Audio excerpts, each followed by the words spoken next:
consistency of your starting pitching leads towards that, But you don't hang it all on that. I think, Peter, that's kind of something that's kind of changed in our game.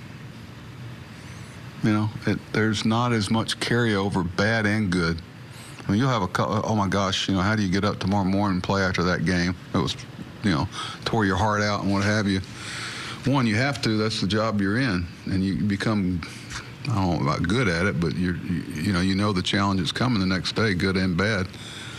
And but you also go through some periods where you're getting some W's, but you know that some things are going on that you're gonna, that you got to clean up. Otherwise, it's going to start biting you, and you just know when you were fortunate, and the baseball gods shine on you.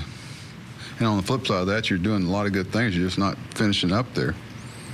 We're kind of in that a little bit now, but I'm not surprised anymore by that. That question used to be but it seems like that's something in our game that maybe it's just with us because kind of the inconsistency some of our starting pitching.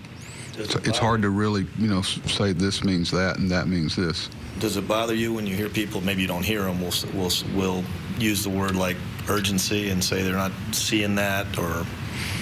It would if I read that, or should get here at 11 a.m. and see all the work and the sense of urgency and the things that go on.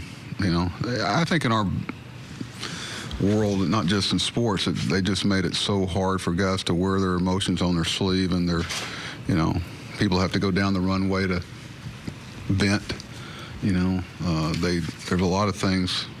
You might look at that completely different if you were about 3 steps down our dugout. That's why that a lot of things get replaced in there from week to week, month to month, year to year.